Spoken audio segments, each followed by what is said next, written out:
Welcome to First Unitarian Society of Minneapolis, the birthplace of Congregational Humanism. We carry on that tradition of free thought today, dedicated to promoting a free search for truth, meaning, and justice. Our web address is firstunitarian.org. I'm David Breeden, Senior Minister. Welcome.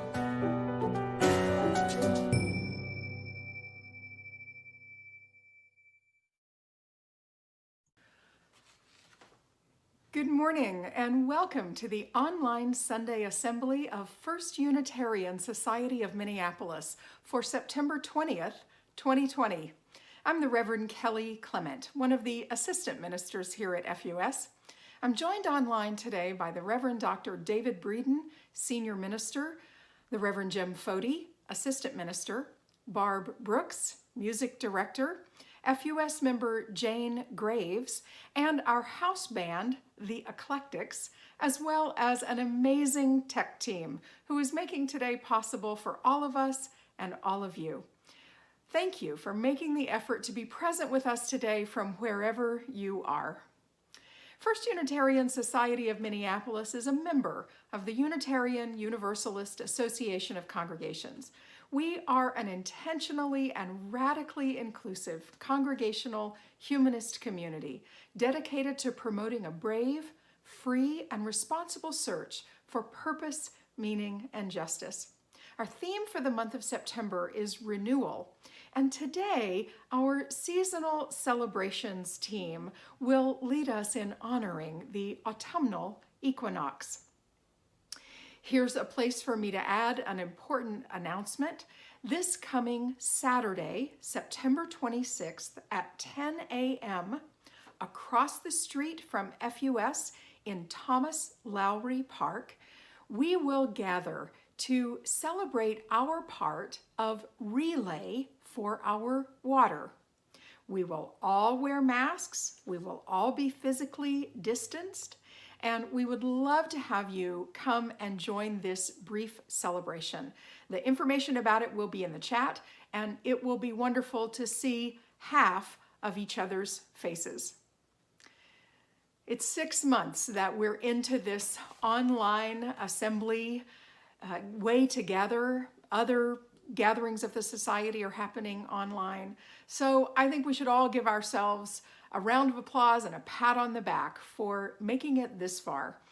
Whether today is your first time to join us or the 28th time that you've been with us, you are most welcome here. The best way to find out all the things that are happening at FUS is by reading our major communication vehicles, the Friday email and the monthly newsletter. Those have all the listings of the things that are happening at FUS. If you're not already on our email list, you can sign up for it on our homepage, firstunitarian.org. We also invite you to join our Facebook group, Members and Friends of FUS. We'd love to have you join the conversation there. And if you like what you're seeing today, please look down at the bottom of your screen and like and subscribe to our content. And you'll also see ways to help support our mission of congregational humanism, both within and beyond our walls. After assembly today, we will continue with our popular virtual coffee hour. The link will be posted in the chat. Of course, you can come and go as you wish, and we use the popular breakout room feature. It's a lot of fun to see each other's faces there. Even as some other parts of the wider community are opening up, First Unitarian Society intends to maintain an online-only Sunday morning presence for many months to come. Thank you again so much for joining us.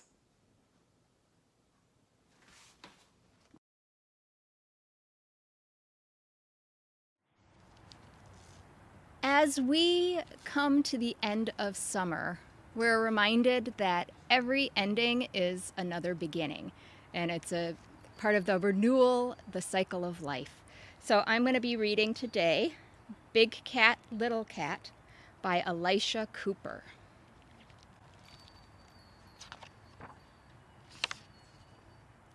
There was a cat who lived alone. Until the day a new cat came.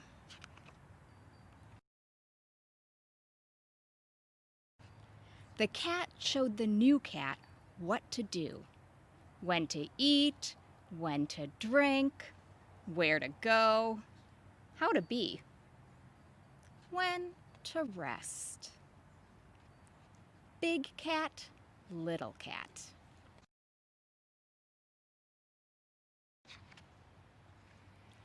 Days went by, and months too, and the little cat grew and grew and grew. Big cat, bigger cat. The cats lived in the city, and every day there was work. Cooking, cleaning, climbing, hunting, exploring, making plans.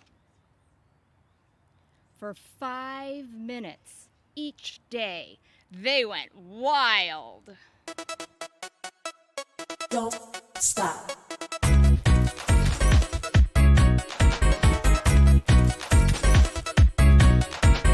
Don't stop. Don't stop. Afterward, they dreamed.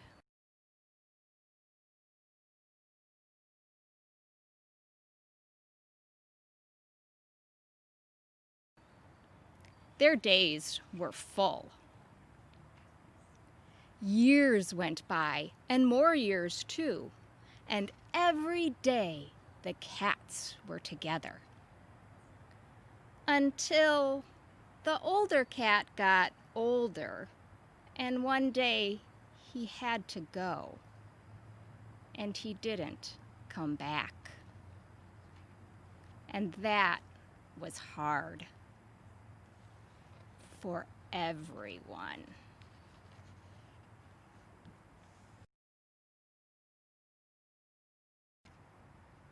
Until the day a new cat came.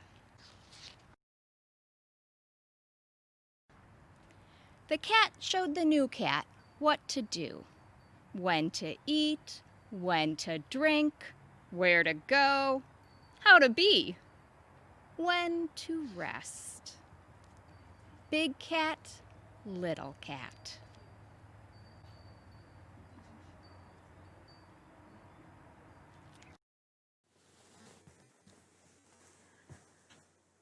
Big Cat, Little Cat by Elisha Cooper.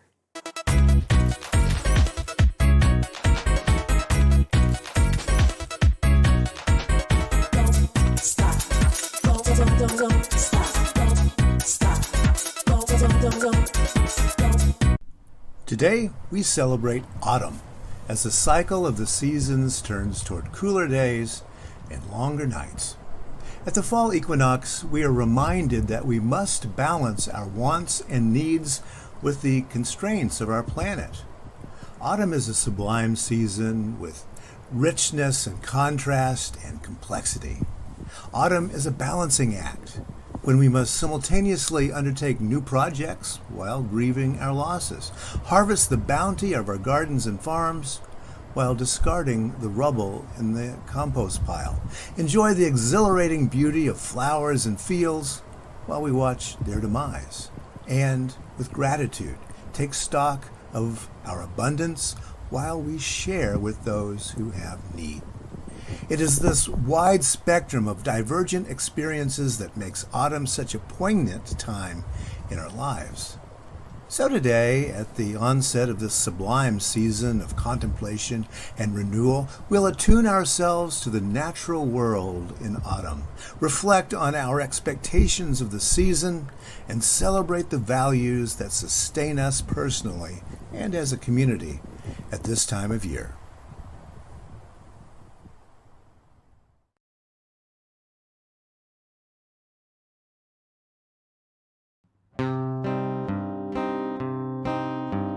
Summertime has turned the star wheel. Autumn is upon us. Summertime has turned the star wheel.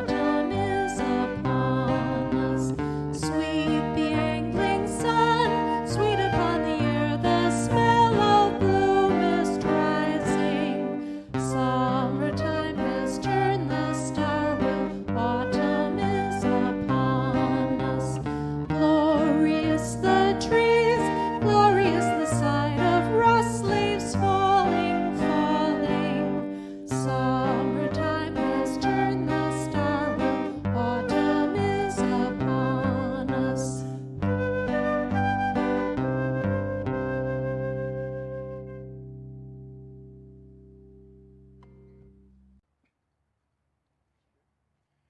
Air of the East, home of spring's emergent sun, welcome the restless autumn winds and crisp, scented air, arriving on a current of change, stirring the breath of courage for the darkening days to come. Alert our senses that now is the time to ride the winds of hope and possibility, to move toward a more secure and sustainable future, to uphold our place in the web of life. Welcome, air of the East. Welcome the gifts that you bring. Fire of the South, home of winter's distant sun. Welcome autumn's flaming colors and the season's burning embers, casting beauty and warmth amidst the changing landscape of spent flowers, rustling leaves, and harvested fields. Kindle our will and desire to share our abundance with those in need, to care for our beleaguered earth, to measure our lives by what we give, not by what we acquire. Welcome, fire of the South. Welcome the gifts that you bring. Water of the West, home of autumn's waning sun. Welcome the cool autumn rains and the inevitable coming frost, signaling the garden's demise, nature's annual rest, the passing away of one life to prepare for another. Awaken us with autumn's frosty chill to the urgency of our purpose, to the brevity of our days, to cherish all that we have for the time we've been given. Welcome, water of the West. Welcome the gifts that you bring. Earth of the North, home of summer's radiant sun. Welcome autumn's abundant harvest, the bounty of gardens and fields. Tomatoes, peppers, okra, and squash. Cantaloupe, green beans, pumpkins, and beets. Potatoes, eggplant, apples, and corn.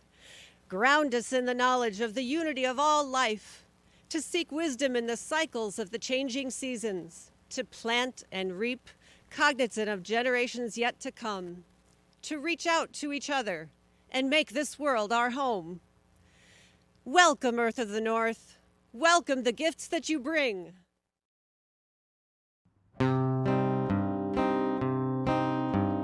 Summertime has turned the star wheel. Autumn is upon us. Summertime has turned the star wheel. Autumn is upon us. Sweet the angling sun, sweet upon the air, the smell of blue mist rising. Summertime has turned the star wheel. Autumn is upon us. Glorious the trees, glorious the sight of rust leaves falling, falling. Summertime has turned the star wheel. Autumn is upon us.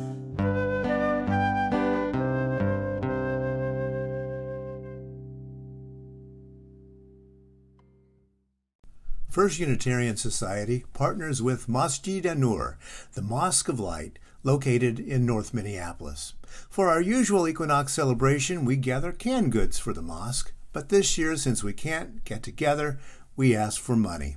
Masjid An-Nur sponsors home meal delivery services for both youth and seniors, and a food shelf delivery service.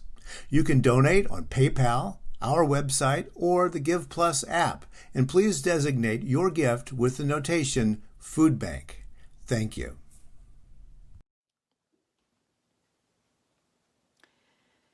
Here we hold space to mourn the death and celebrate the life of United States Supreme Court Justice Ruth Bader Ginsburg, who died on Friday at age 87.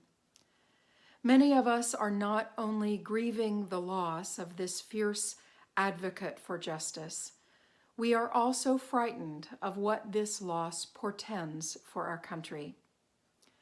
For now, let us lift up the notorious RBG, who spent her long life building a jurisprudence of gender equality, who found joy in her work and in her colleagues, even those with whom she disagreed, and in the deep love of her family. May we be inspired by her example of finding and using the power of her brain and her voice, especially in dissent, to do the most good we can for as long as we can. And may her memory be for a blessing. On Sundays when we gather, whether in person or online, we take a few minutes to reflect on the joys, sorrows, and milestones of the human experience. We do this so that we stay in touch with our own humanity. We do this to remind ourselves of the value of a moment of stillness. And we do this so that no one among us is alone, either in celebrating joy or in facing the burdens of life. This morning we observed the fall equinox. In a year when so much has been upended, the astronomical seasons remain constant. The constellations of the zodiac continue their shift across the sky, the Earth continues in its orbit, and daylight and nighttime reach their twice-a-year equilibrium. All these things remind us that there is still a steady order in our universe. But this year, autumn is more complex than it might otherwise be. We might still enjoy the changing of the trees and the abundance of the harvest, but we also know that shorter and cooler days will increase the isolation for many, if not most of us. Less of life in Minnesota will take place outdoors, where distancing and staying safe have been much less challenging. As we enter this 7th month of limited human connection, your ministers remind you that we and your congregation are here to ease the journey into a new season. If you are dealing with loneliness or job loss or great anxieties about the direction of our country, please reach out for a listening ear or some practical resources. Your ministerial and staff team, and more importantly, dozens of your fellow congregants, are here to help. And FUS will be offering more online opportunities to connect this fall. Because even though we are physically apart, relationships are as important as they have ever been. We now take a moment of silence to reflect on all the challenges and heartbreak going on in our lives and in our world. We also think with gratitude of those who are doing the hard work of building a more just, compassionate, and peaceful world.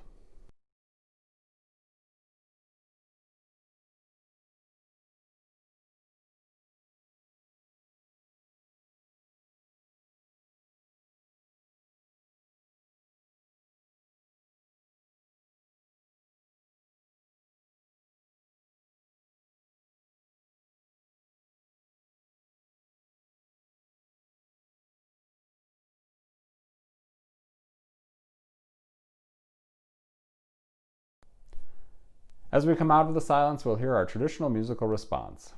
We invite you to sing along at home or simply listen.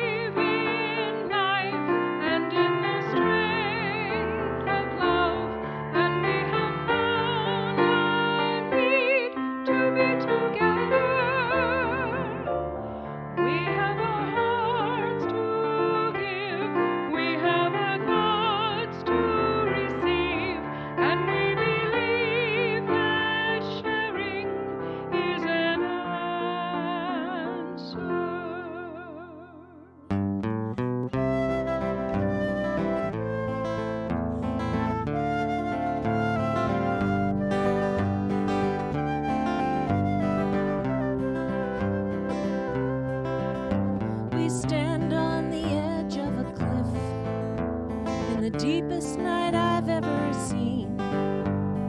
People looking for a light, people who cherish a dream. But the light's shining out from our eyes, and the dream's resting deep in our souls. If it's magic we need us to keep us from falling, it's magic we already know. It's music that keeps us alive. It's dancing that sets our hearts free. It's children remember the laughter in life. It's animals teach us to see.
person who sings in the wind. Our blood is the river of life. Our joy is the sun on the land. All of the love that is inside this heart is more than one person can stand. It's music that keeps us alive.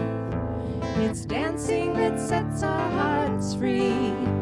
It's children remember the laughter in life. It's animals teach us to see. Live close to the ground. Live close to the earth. Don't stray very far from your soul. It's simple things show us the reason we're here, and it's simple things keeping us low to the ground. Live close to the earth. Don't stray very far from your soul. It's simple things show us the reason we're here, and it's simple things keeping us low to the ground. Live close to the earth. Don't stray very far from your soul.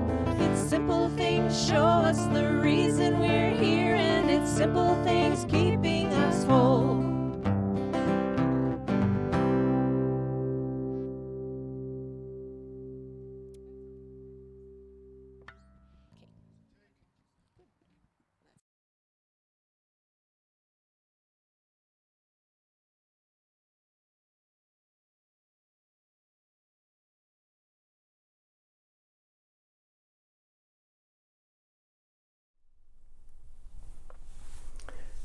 The Greek poet Hesiod, who lived sometime in the 800s before the Common Era, wrote an epic poem called Works and Days, in which he talked about the origin stories of humanity and the gods. And it's the earliest telling of the Pandora and her jar story. It was a jar in those days, not a box. Now, his telling goes like this. Once there were a pair of gods, titans, who were twins. Prometheus, which meant forethought, and Epimetheus, which meant afterthought or hindsight. And these two gods were the great helpers of humankind.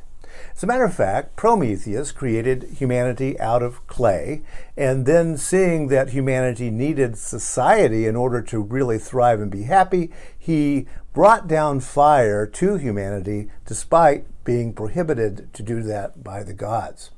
And then there's the other twin, Epimetheus, and of course, yes, hindsight is always 20/20. Now, being very put out that Prometheus had given the secret of fire to human beings, Zeus decides to punish Prometheus eternally. Prometheus was chained to a rock, and each day an eagle, which is the symbol of Zeus, would sweep down and eat Prometheus's liver out. And overnight, lo and behold, he grew another liver just to be torn out the next day forever. Well, you can see how mad Zeus had gotten over this, and you just don't tick off the chief god. But his revenge wasn't enough even with that kind of terrible stuff. He wanted to punish humankind as well. And at that time, we lived in a golden age, according to the Greeks. All human needs were met just instantaneously. There was no sorrow, there was no death, there was no hunger, there was no work. Everything was going very well for humanity back in that golden age. So, how would Zeus punish us? Well, he decided he had to have a plan with Epimetheus. So, he went around to the gods and said, hey, what's the worst thing you've got? And they would say, oh, death, starvation, war. And he would have them put that into a jar. Okay?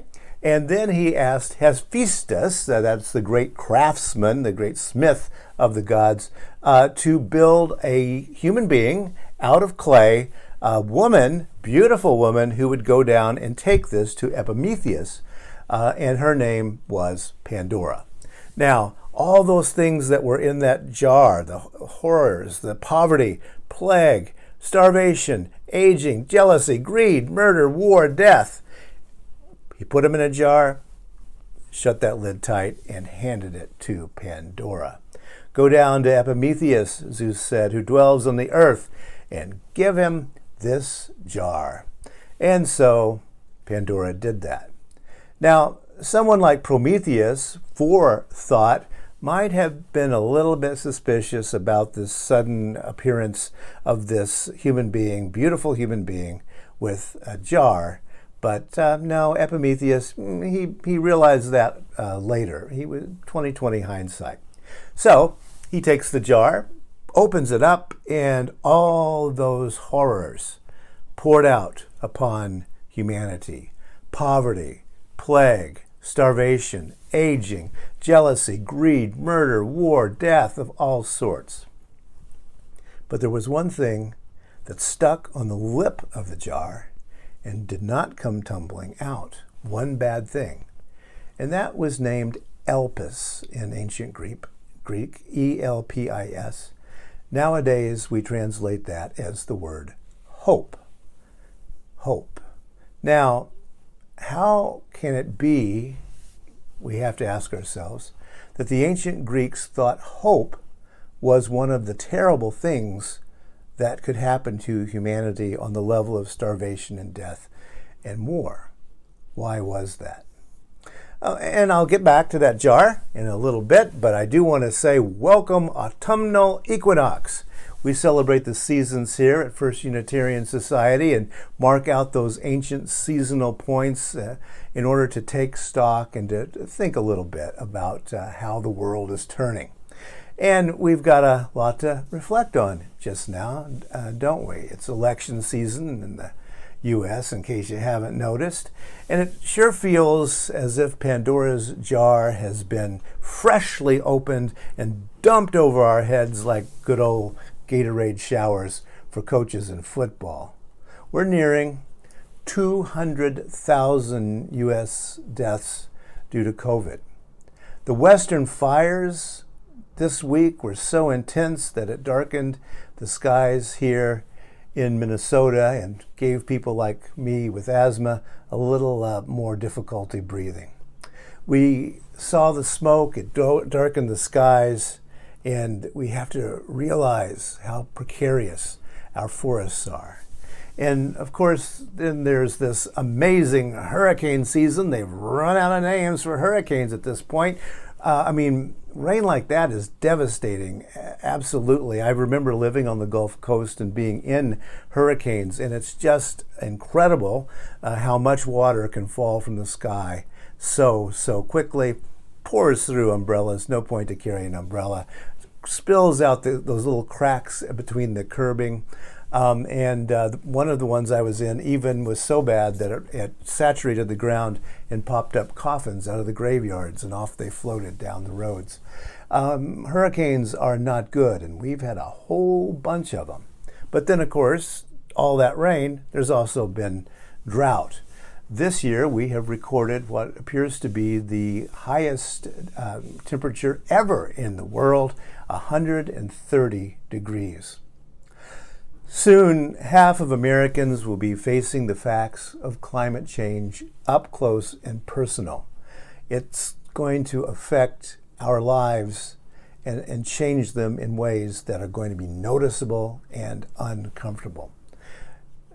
The city of New York is on the hook for $10 billion worth of walls to keep the water out, and it's going to go up to $100 billion within the next 20 years. That's a lot of money to spend on public works just to keep out some water.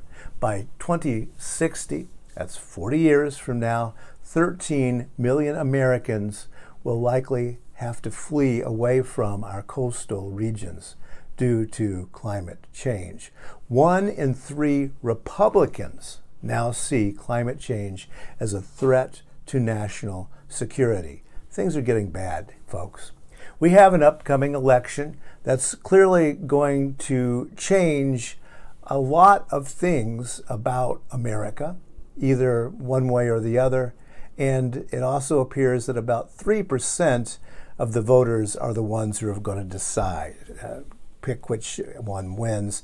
And we call those voters euphemistically low information voters. So yeah, welcome autumnal equinox 2020. We have some real problems out there, don't we? Dentists in the U.S. are reporting an epidemic of broken teeth because so many people are grinding their teeth just now. And a lot of people are saying, where's the hope? And I think it may still be stuck on that lip of that jar that Pandora brought down as punishment to humanity. Now, we've learned one thing in the past year, I guess, and that's that the unthinkable can get thinkable really quick.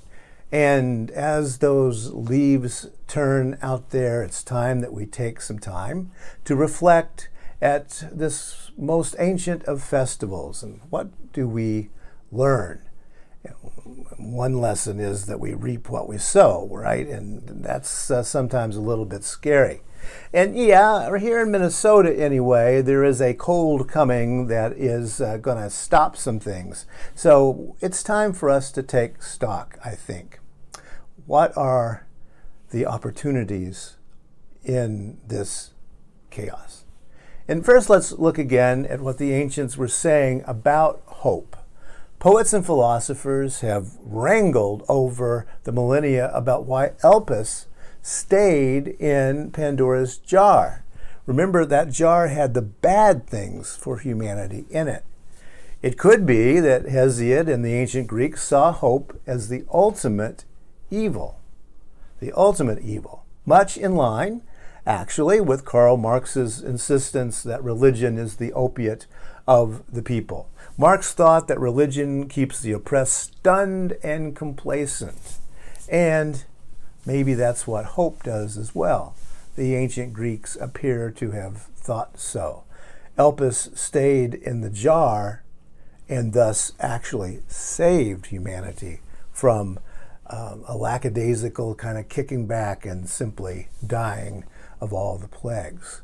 That could be the way they saw it. Hope, well, how do we see it? It's not a calculation of probability, is it? That's what we call optimism. We do say, I hope it won't rain tomorrow, but we also check weather.com and then figure out the chances. Is it 50-50? Is it 80-20? And really what we mean is I'm optimistic that it won't rain tomorrow, though the chance of rain may be 60%. So you see the difference that's going on here. Optimism and hope. Here's something that is not a probability that we can calculate. Quote, I live in hope that the United States will become a just nation, end quote. That is not a probability calculation. So hope actually is the opposite not of despair, as we often think, but of fear. Hope is the opposite of fear. We fear that soon 13 million Americans will have to become climate refugees as they flee those coastal areas. We fear that 1.5 billion people on our planet will be refugees by 2040 in the next years. The Roman Stoic Seneca argued that both fear and hope are pointless in their predictive value. Both hope and fear pull us out of the present and make us time travel back and forth. No, we need to stay right here in this moment, the only moment when we can really and truly choose action. That's the point of Stoicism anyway. Now, here's the thing that fools us about hope. It can't be an emotion, right? You can feel it.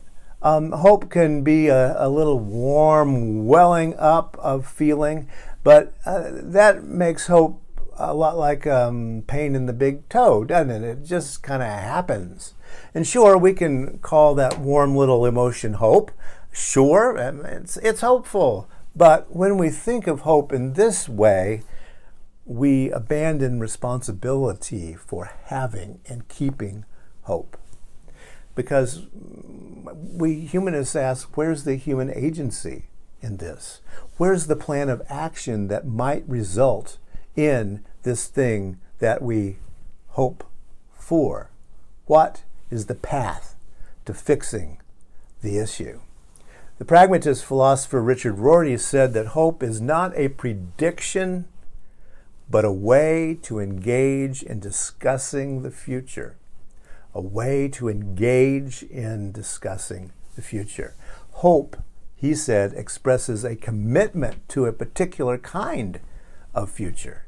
Not a guarantee, but a commitment to what we see as the good future. Who are we responsible to, and what are we called to do? Those are the things we Unitarian Universalists and humanists ask ourselves fairly regularly. And humanism is about life living life. We're about life living into liberation for all peoples and also the living things and the planet. It is a way of understanding what human freedom is and how we can get there. Those are our commitments as humanists, and they are commitments not just, because they're pretty thoughts and we want to carry around with us privately. No, they're commitments to what we actually say, I'm going to try to do that in the world. I am going to get out there and work on that commitment, that hope for my vision of the future. You know, the Apostle Paul was trained in Stoic thought, just like Seneca, and he knew what hope meant in that ancient tradition that I've been talking about. And, his most famous verse is 1 Corinthians 13:13, and it says this, and now faith, hope, and love abide, these three, and the greatest of these is love. Now, that sounds a little bit syrupy, doesn't it? And it's been said so many times that it almost loses meaning. We know it in our sleep. But Paul saw those three things in the Stoic manner. He saw them as difficult things to do. Faith without doubt is not faith, according to Paul. And, love isn't something you just fall into. And we're talking about loving your neighbor, and that's, the neighbor who listens to Nine Inch Nails day and night at 11, right? No, but we do. We're called to love that person anyway. We're talking about loving our neighbors. We're talking about loving our enemies, even our political enemies. That is not easy. It's not the kind of love that you fall into. It's hard. But Paul was talking about that ancient kind of hope as well. That hope that we must fear because it could stun us into irresolution, or we can commit to something that we intend to get done. Now, Paul believed that Jesus was coming back any day and would fix these things. We humanists don't think that is very likely, so we are committing to a kind of hope that is out there, that is achievable by humanity if we just keep working. And even if it's not likely to happen, we are called to keep that hope alive, because that is the commitment to a world that we believe needs to happen. Hesiod, he was using probably an old oral story about that time.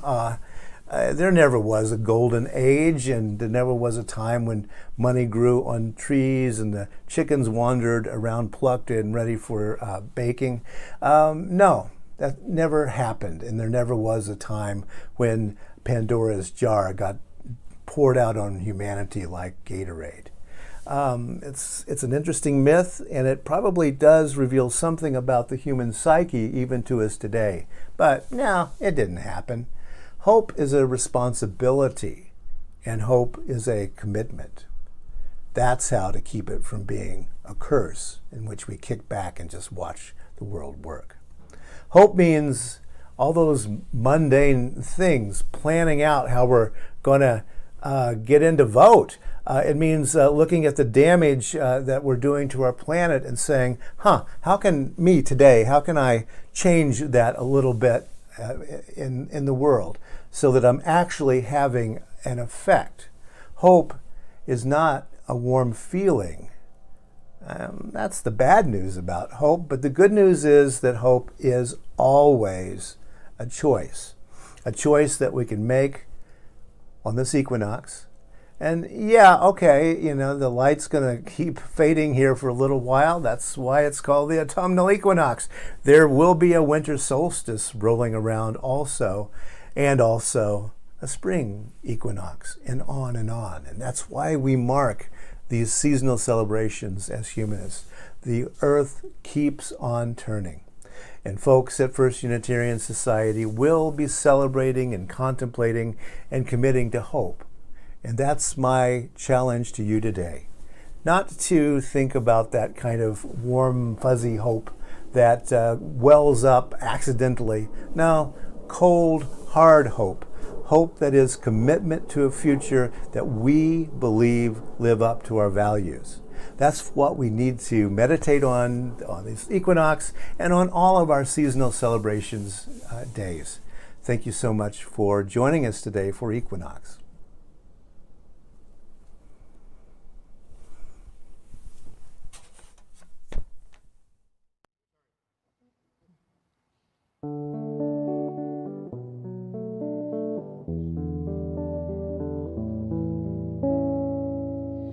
Try to remember the kind of September when life was slow and oh so mellow. Try to remember the kind of September when grass was green and grain was yellow.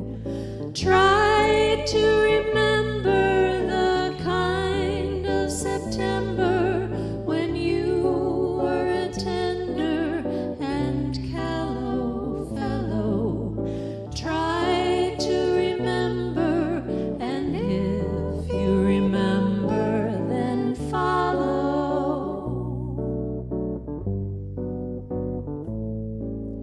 Try to remember when life was so tender that no one wept except the willow. Try to remember when life was so tender that dreams were kept beside your pillow. Try to remember when life was so tender that love was an ember about to billow. Try to remember, and if you remember, then follow.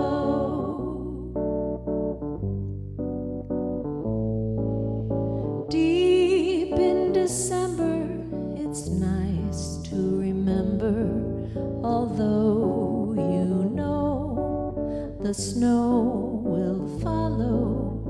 Deep in December, it's nice to remember without a hurt. The heart is hollow. Deep in December, it's nice to remember the fire of September that made us mellow. Deep in December, our hearts should remember and follow.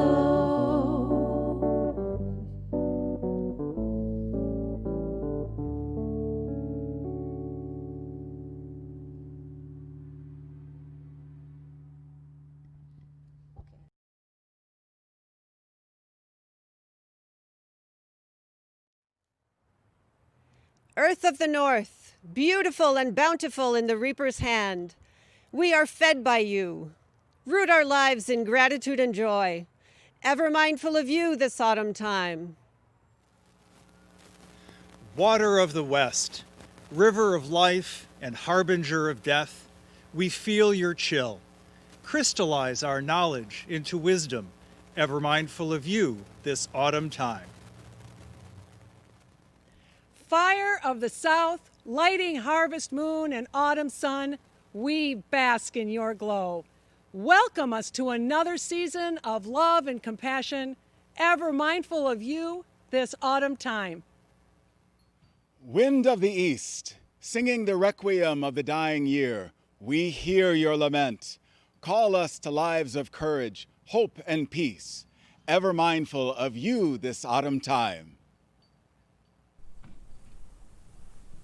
Thanks for joining us today for our celebration of equinox, and thanks to our seasonal celebrations team and the Eclectics, FUS volunteers who made today possible.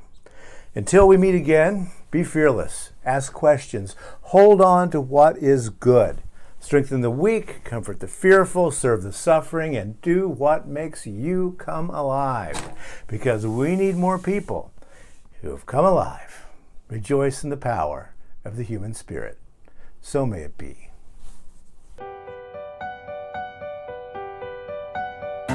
Thanks for listening. You can find much more about humanism and what's happening at First Unitarian Society in Minneapolis by visiting our website at firstunitarian.org.